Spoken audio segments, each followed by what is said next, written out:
NFL's most diabolical celebrations. What happens when scoring a touchdown feels more like starring in a Hollywood drama? The NFL has seen celebrations so wild, they've left fans stunned and rivals fuming. Over the last 30 years, football's flashiest stars turned end zones into stages, mocking opponents, breaking out props, and dancing on sacred logos. From Terrell Owens igniting chaos on the Cowboys star, to Marshawn Lynch literally shaking a stadium, those moments weren't just touchdowns, they were statements. With that said, let's take a look at the most diabolical celebrations in the NFL. Beast Mode Unleashed. Marshawn Lynch's Beast Quake, 2011. Ever seen a touchdown so wild it actually shook the ground? Sounds crazy, right? But that's exactly what happened back in the 2010 NFC wildcard game. Marshawn Lynch, yep, Beast Mode himself, broke through 8 defenders on this insane 67-yard run that basically made Seattle's stadium rumble. The crowd was so loud and pumped that their cheers actually showed up on a seismograph. That's how the legendary Beastquake was born. And here's the thing, Marshawn didn't go crazy with the celebration. No flashy dances or over-the-top moves, just his classic style, smoothly placing the ball down, doing a quick little shuffle, and then casually munching on some Skittles like it was no big deal. That's Marshawn for you, all about the game, letting his actions speak louder than words. Even Pete Carroll called it extraordinary. And shockingly, the NFL didn't slap him with a fine. Sometimes, a run just says it all. Fast forward to 2024. The Detroit Lions rookie Jameson Williams scored a 64-yard touchdown and decided to pay homage to Marshawn, crotch grab and all. The fans loved it. Twitter exploded with jokes like, "That's gotta be a $1 million fine, right?" Well, not quite $1 million, but pretty close. The NFL hit him with a $19,697 fine for that move. So, what's the takeaway here? Honoring Beast Mode? Totally cool. But maybe leave out the crotch grab if you want to keep your wallet happy. The infamous Dallas Star pose. Terrell Owens, 2003. Alright, let's rewind to 2003. A year burned into NFL history thanks to one of the boldest touchdown celebrations ever. Terrell Owens, better known as T.O., was playing for the 49ers, not the Giants, and they were facing off against the Cowboys in Dallas. T.O. catches a touchdown pass and then does something no one saw coming.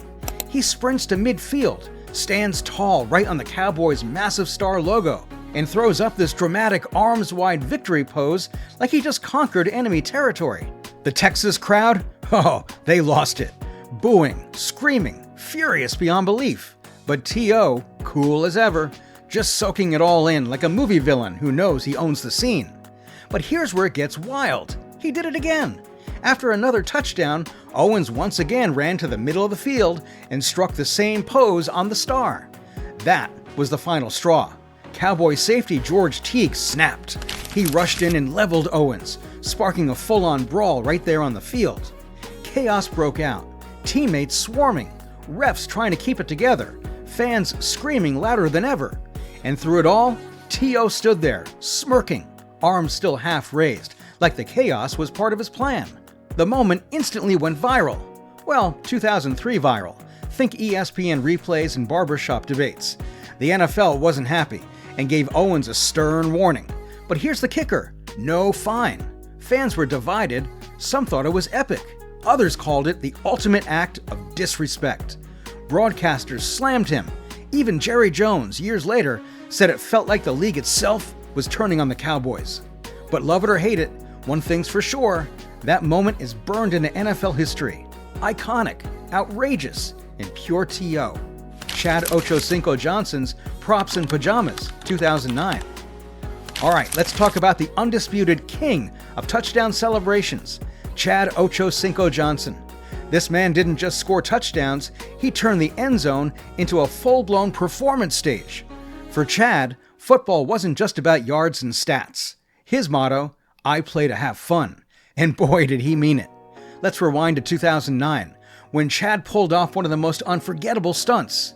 After scoring, he headed straight to the sideline, not to sit down, but to throw a mini fiesta. He threw on a sombrero and poncho, danced for the crowd for a solid 5 seconds, and gave the camera a moment they'd never forget. And then came the price tag, $30,000. Yep, for 5 seconds of fun. To make it even wilder, this came right after he'd already been fined $20,000 for pretending to bribe a referee with a single dollar bill. The man was on a roll, and apparently on a budget. But Chad wasn't backing down. Over the years, he kept pushing the envelope, dressing up like Hall of Famers, breaking into full river dance, proposing to cheerleaders, and even trying to turn the goalpost into a post-hole digger. Every week felt like a new episode of the Ocho Cinco show. The fans loved it. They tuned in not just for the touchdowns, but for whatever wild move he'd come up with next. But the NFL? Not so amused. By 2010, the league had had enough and cracked down, banning props, choreographed dances, and anything they saw as excessive celebration. And how did Chad react? With that signature smile. That was fun, he shrugged, totally unfazed. He even joked in an interview, "I've set aside $100,000 just for fines this season." At the end of the day, he got hit with a bunch of fines, but he never stopped dancing. Because for Chad, it wasn't just a game, it was entertainment. And in his eyes, the fun was always worth the price. Rowboat Revenge, Steve Smith Sr., 2005. Let's return to 2005. Panthers wide receiver Steve Smith Jr. scores a 69-yard touchdown against the Vikings. But what happens next? He drops down in the end zone and begins pretending to row a boat, just rowing along and tipping his imagined cap. Charlotte's crowd lost it. But here's the kicker, this wasn't just any random celebration. Smith was taking a direct jab at Vikings cornerback Fred Smoot, who had recently been implicated in the infamous Love Boat affair. It was brazen. It was funny. And it was personal. Teammates and fans caught on right away. Steve then stated, "When somebody's banging on your door, I'm not hiding. I'm opening it."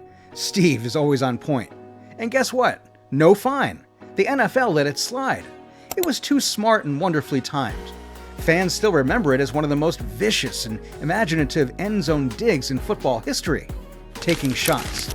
Stevie Johnson's Plaxico Dance, 2011. All right, let's rewind to 2011 for one of the most jaw-dropping touchdown celebrations in recent memory, courtesy of Stevie Johnson. Now, Stevie was never one to keep things boring, but this time, he pushed some buttons. So here's what happened. Johnson scores a touchdown against the Jets, and instead of your typical spike or dance, he goes full-on theatrical. He starts by pretending to pull out a gun, sticks it to his thigh, and then dramatically falls to the ground like he just shot himself. Yep, he was mocking Plaxico Burress, who had accidentally shot himself in the leg a few years earlier in a real-life, very public incident that led to jail time. The crowd? Stunned. Announcers? Calling it tasteless. And the refs? They didn't wait around, they hit him with a 15-yard penalty on the spot. A day later, the NFL chimed in, slapping Stevie with a $10,000 fine for unsportsmanlike conduct. But here's the twist. Johnson didn't seem all that bothered. He even made light of the situation on Twitter, cracking jokes about getting that dreaded FedEx envelope from the league office, which is how players get notified about fines. And what about Plaxico Burress himself? Surprisingly chill. He didn't go on a rant or call for more punishment. Instead, he shrugged it off and said he can pay for it, he can afford it. Talk about taking the high road. Still, that moment lit up sports radio and Twitter feeds across the country. Fans and analysts couldn't stop debating it. Was it creative or just cruel? Bold or flat out wrong? One thing's for sure, it raised serious questions about where the line is when it comes to celebrating at someone else's expense. To this day, the celebration stands out, not just for what happened, but for the bigger conversation it sparked. Because hey, celebrating is part of the game, but mocking someone's real-life struggles? That's where things get complicated. Michael Jackson moves. Derek Carr's crotch grab, 2024. Okay, let's jump to 2024. Derek Carr, the Saints quarterback, sneaks into the end zone for a 1-yard score against the Cowboys and then celebrates by performing Michael Jackson's iconic crotch grab from Billie Jean on live TV. Fans were completely shaken. Someone even tweeted, "Did Derek Carr just do the MJ move on national TV?" Of course, the NFL was not having it. He received a 15-yard penalty. You could see people shuddering on the broadcast, and he was later fined $14,000 for sexually suggestive behavior. Carr only grinned, but the league's message was clear. If it looks like MJ's move, it's out. Even coach Mike Tomlin joined in, saying he respects fan celebrations, but admits, "I personally don't like it," citing the league's complex regulations. Derek's Michael Jackson dance? It's still spoken about. Funny, daring, and clearly on the verge of legality.